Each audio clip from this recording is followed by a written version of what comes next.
매일 성경과 함께하는 오늘의 큐티 시간입니다.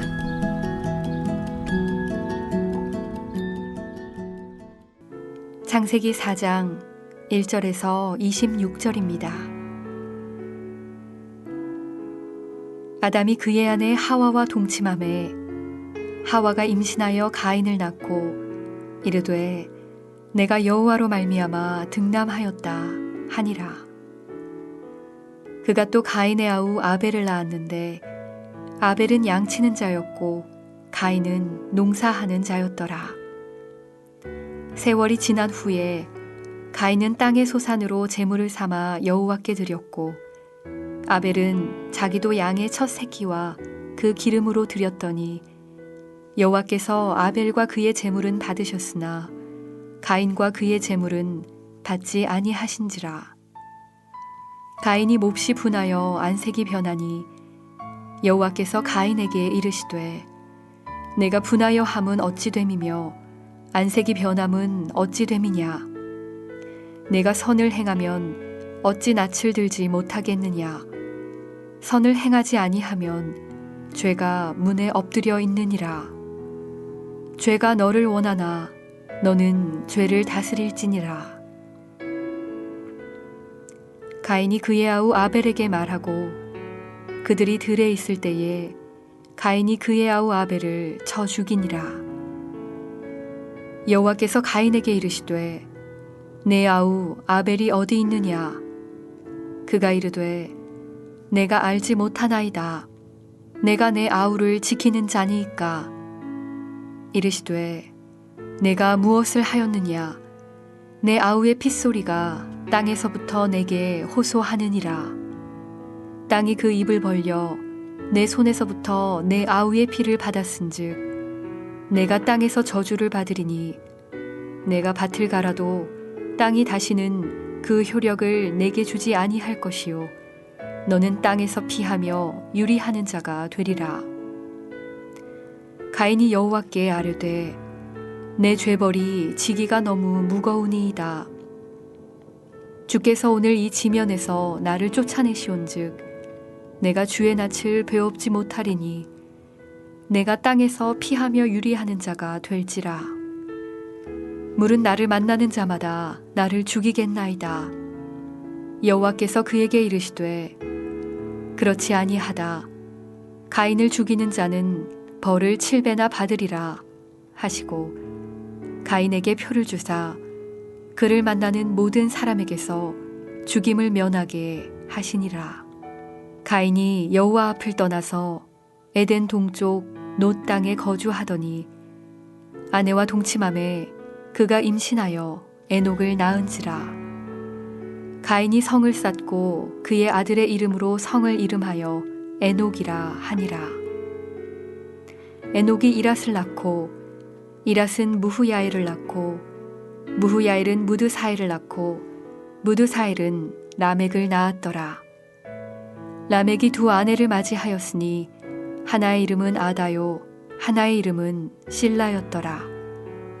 아다는 야발을 낳았으니 그는 장막에 거주하며 가축을 치는 자의 조상이 되었고 그의 아우의 이름은 유발이니 그는 수금과 퉁소를 잡는 모든 자의 조상이 되었으며 실라는 두발 가인을 낳았으니 그는 구리와 새로 여러 가지 기구를 만드는 자요 두발 가인의 누이는 나아마였더라.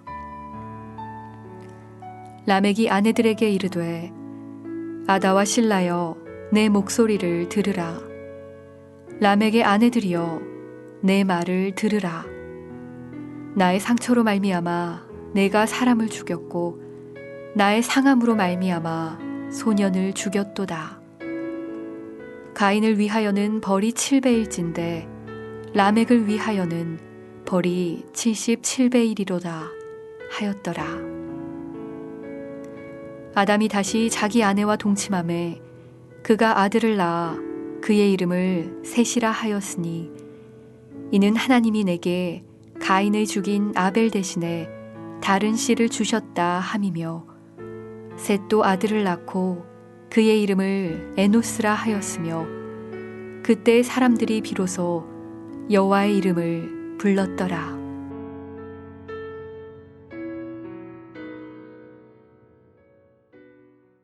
오늘 묵상할 본문은 창세기 4장입니다. 본문은 최초의 예배와 최초의 살인 사건이 일어나는 장면을 소개하고 있습니다. 1절에 동침하매라는 단어는 히브리어로 알다라는 단어로 성경에서 처음 사용되는 동사입니다. 이 단어는 인격적이고 관계적으로 친밀한 암, 체험적인 알을 의미하는데 성경 곳곳에서 여호와를 알라라고 말할 때 자주 사용되는 단어입니다. 가인과 아벨을 낳았는데 가인은 여호와로 말미암아 덕남하였다는 뜻입니다. 선악을 알게 하는 나무의 실과를 먹은 후 에덴 동산에서 추방된 하와는 하나님이 주신 약속을 마음에 새기며 살았을 것입니다. 그 약속은 하와의 후손이 원수의 머리를 밟아 정복하여 승리할 것이라는 약속입니다. 잃어버린 에덴을 회복하는 비결은 바로 하와의 후손 중 누군가가 이 죄의 문제를 해결할 때 가능하다는 것입니다. 이 약속을 이루기 위해 하와에게는 반드시 후손이 필요했던 것이죠. 하와는 그 약속을 고대하며 자녀를 소망했고 그리고 마침내 가인을 얻었을 때에 그녀는 내가 여호와의 도우심으로 아들을 생산하게 되었다라고 고백했던 것입니다. 그녀에게 가인은 무한한 소망을 주는 아이였습니다. 에덴의 회복자가 될 수 있었습니다. 가인의 동생은 아벨이라는 이름을 지었습니다. 이 말은 잠언에서 나오는 헤벨과 유사한 것으로 안개, 무, 연약 등의 의미가 있습니다.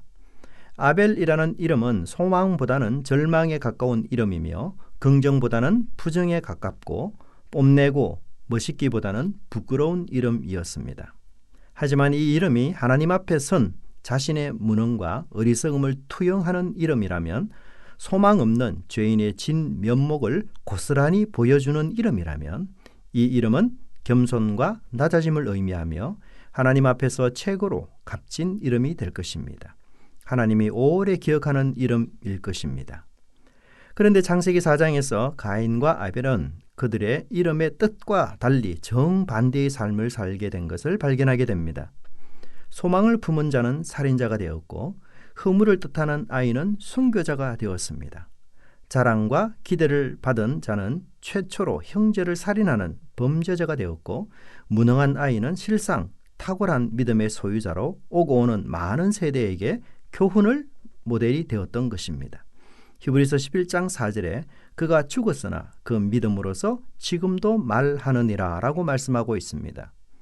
3절 이하에서는 하나님께 드리는 예배에서 이 두 사람의 차이를 묘사하고 있습니다. 우선 그들은 자신의 직업을 따라 하나님께 제물을 드렸습니다. 이 본문을 해석할 때 아벨이 양을 잡는 과정에서 피를 흘리고 그 피가 제사의 조건에 맞기 때문에 하나님이 받으셨다라고 이야기합니다. 하지만 레위기에 나오는 5대 제사 중에는 곡식으로 드리는 소제도 분명히 있습니다. 피를 바쳐야만 하나님이 반드시 기뻐하는 것은 결코 아닙니다. 이사야 1장에서 하나님은 이스라엘에게 이렇게 말씀하십니다. 여호와께서 말씀하시되 너희의 무수한 제물이 내게 무엇이 유익하뇨? 나는 숫 양의 번제와 살찐 짐승의 기름에 배불렀고 나는 수 송아지나 어린 양이나 숫 염소의 피를 기뻐하지 아니하노라. 본문에 나오는 제물이라는 단어는 모두 히브리어로 민하입니다. 5대 제사 중에 민하로 표현되는 제사는 곡식으로 드리는 소제뿐입니다. 즉 아벨이 양의 첫 새끼와 기름으로 바친 제물도 민하라고 표현하고 있다는 것입니다. 또한 이 단어는 제사 때만 아니라 선물을 바칠 때에도 사용되기도 했습니다. 예를 들어 창세기 32장에서 야곱이 에서의 환심을 사기 위해 선물을 바치는데 이때 선물이라는 단어를 민하로 표현하였습니다. 또한 이 단어는 종종 신하가 그 군주에게 충성과 신의를 지키겠다는 표시로 바치는 곡물 또는 조공을 지칭할 때에도 사용되었습니다. 그러므로 민하는 예배자가 하늘에 계신 군주에게 드리는 일종의 곡물이며 조공인 셈입니다. 즉 창세기 4장에 나오는 가인과 아벨의 제물은 자신의 위대한 군주이신 하늘의 하나님께 조공을 바친 것입니다. 이것은 하나님과 언약을 맺은 예배자가 드려야 할 마땅한 것입니다. 그런데 여기서 저자는 아벨의 제물에 대해 좀 더 자세히 표현하고 있습니다. 그것은 양의 첫 새끼와 기름입니다. 하지만 가인의 경우는 땅의 열매로 드렸다라고 합니다.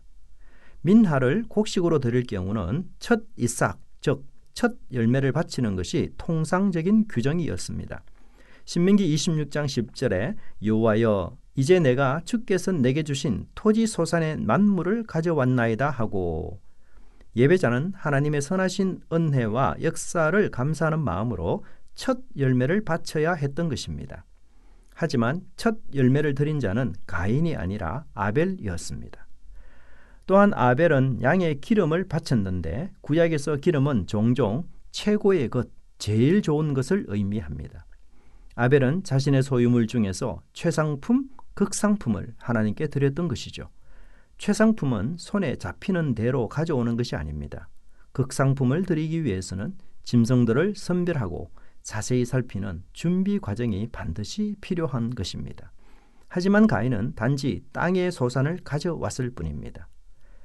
여기서 하나님은 제물을 드리는 자의 마음을 살피시고 그 마음을 제물과 함께 받으시는 것을 알 수 있습니다. 하나님은 제물을 통하여 예배자가 하나님을 얼마나 존중하며 사랑하며 귀한 분으로 여기는지를 보시는 것입니다. 타락한 후 성경에서 나오는 최초의 예배는 앞으로 성경에 기록될 모든 예배를 이끄는 본질이 숨어 있습니다. 그것은 바로 예배는 하나님을 최고로 높이며 존중하는 마음이 반드시 동반되어야 한다는 것입니다. 또한 4절과 5절을 보면 하나님이 받으신 것은 제물만 아니라 아벨과 함께 그의 제물을 받으셨고 반대로 가인과 함께 그의 제물을 받지 않으셨다라고 설명하고 있습니다. 즉 제사를 드릴 때에 예배자와 함께 제물을 보신다는 것입니다.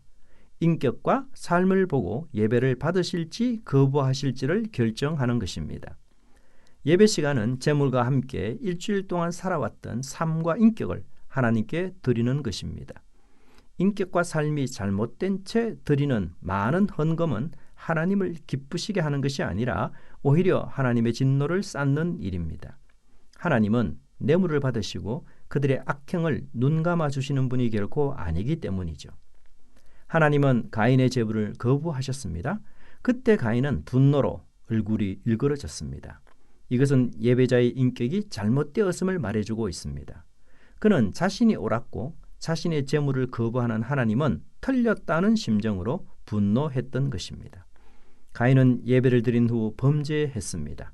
자기 중심성을 깨뜨리는 하나님의 말씀을 거부한다면 예배자는 범죄자가 될 것이며 그 죄가 나를 파괴할 것입니다. 16절 이하에서 하나님을 떠난 가인은 하나님처럼 자신의 세상을 창조하기 시작합니다. 아담처럼 아내와 동침하여 자녀를 낳고 자신을 보호할 계벽이라는 뜻을 가진 에녹이라는 성을 만들었고 그의 후손들은 많은 문명을 발달시켰지만 동시에 중혼자이며 폭력과 힘이 지배하는 제국을 만들어 하나님 나라를 대항하기 시작했던 것입니다. 기도하겠습니다. 많은 예배 속에서 하나님을 만나는 은혜, 삶을 드리는 예배가 되게 하옵소서. 예배 가운데 깨달은 하나님의 자비를 삶 속에서 적용하는 저희들이 되게 하옵소서. 예수님의 이름으로 기도합니다. 아멘.